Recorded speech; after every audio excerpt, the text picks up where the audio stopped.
ইউআইউতে 1.5 মাস ধরে অচল অবস্থা চলছে।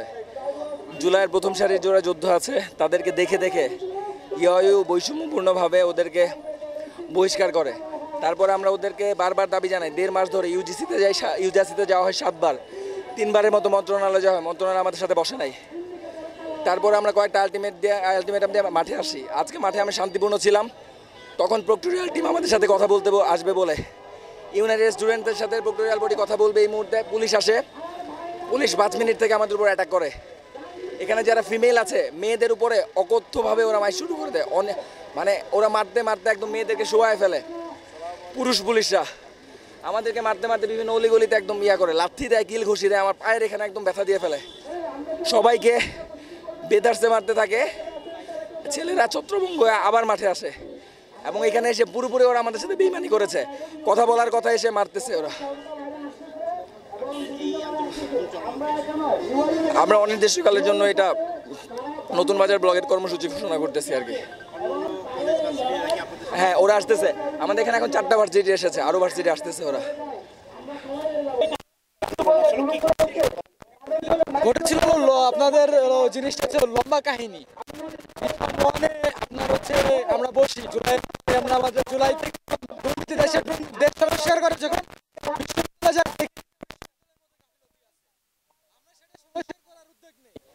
সেই উদ্যোগেও আমরা অনেকটা সফল হই, কিন্তু কিছু ভার্সিটির পাশে পালিত দালাল সেই দালালটাকে স্যাবোটাইজ করে এবং সেটাকে কোনোভাবে দমিয়ে দেয়। দমিয়ে দেওয়ার পরেও আমরা দমে যাইনি। আমরা হচ্ছে লিখিতভাবে তাদের কাছ থেকে দাবি দেওয়া নিয়েছিলাম যে তারা এগুলো পূরণ করবে, কিন্তু বিশ্ববিদ্যালয় 9 মাস চলে যাওয়ার পরেও তারা সেগুলো পূরণ করেন নাই। এমনকি আরো বিশ্ববিদ্যালয়ে অবনতি হয়েছে। এর প্রেক্ষিতে যখন আমাদের নিউজ বক্সে বিগত 1-1.5 মাস ধরে আমাদের একটা নির্দিষ্ট প্ল্যাটফর্ম আছে এবং 2টা প্ল্যাটফর্ম আছে, 2টা প্ল্যাটফর্মে হচ্ছে শিক্ষার্থীদের ক্ষোভ উগলে পড়ছিল। এর প্রেক্ষিতে একদিন আমরা জানতে পারি আমাদের এক শিক্ষার্থী সে পরীক্ষার জন্য গেছে, সে পরীক্ষা দিতে আবার গেছে ভোতা স্যারের কাছে। সে বলছে তোমার বাবার ডেথ সার্টিফিকেট দেখাইছে, কিন্তু সে আবার বলে শুধু ডেথ সার্টিফিকেট হবে না, এটা যখন আমরা শুনি তখন আমরা তাদের মনুষ্যত্ববোধ নিয়ে কোশ্চেন হয়। তখন তার পদ থেকে আমরা আন্দোলনে নামি। দুপুর 2টা থেকে 3টা 4টা পর্যন্ত আমরা প্রশাসনের কাছে চাই যে আপনার আসন বসুন, তারা বসে। তারপরে আমরা আরো বিশ্ববিদ্যালয়ের শিক্ষার্থীরা বলে কি সমস্যা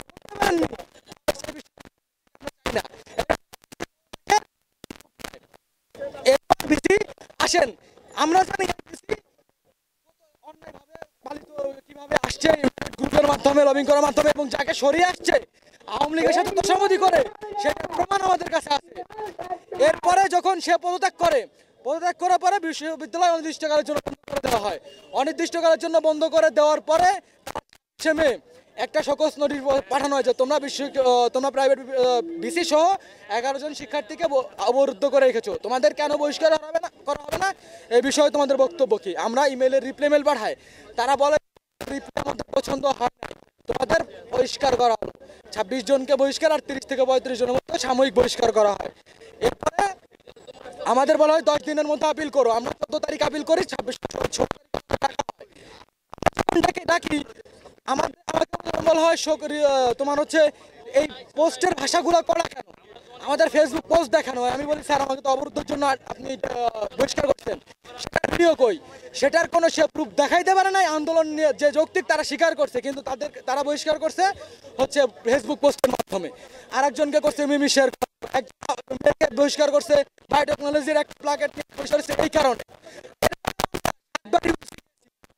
গিয়েছি মন্ত্রণালয় মনে করবেন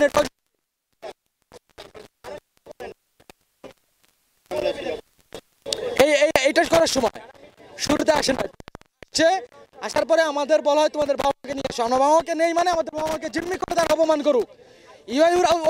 আপনারা জানেন না কিভাবে বাবা মাকে নিয়ে অপমান করে। রিফর্ম মানে আমাদের একজন বড় ভাই ছিল রফিক, যার 4টা বিশ্ববিদ্যালয়, বাইরে 4টা বিশ্ববিদ্যালয় স্কলারশিপ ছিল, যার ভালো ভালো রিসার্চ ছিল। সেই এই যৌক্তিক আন্দোলনের পক্ষে নেওয়ার কারণে তাকে টিএ থেকে অব্যাহতি দেওয়া হয়। তাকে ইউনাইটেড গ্রুপে নিয়ে হুমকি দামকে দেওয়া, ওকে নিয়ে ইউনিভার্সিটি শিক্ষার্থীদের ইউনাইটেড গ্রুপ চুদে না, আমি সেরকম ভাষায় বলছি। এরপরে সেই ভাইকে তার ফ্যামিলিকে যেভাবে অপমান করা হয়েছে সে ভাইয়ের খোঁজ আজও আমরা জানি না সে কোথায় আছেন।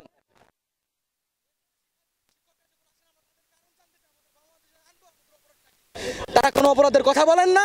আমরা যখন তাদের সাথে কথা বলতেছিলাম পিছন থেকে পুলিশ এসে এটা তারা প্ল্যান করে আসছে যে আমরা কথা বলতে যাবো, সবাই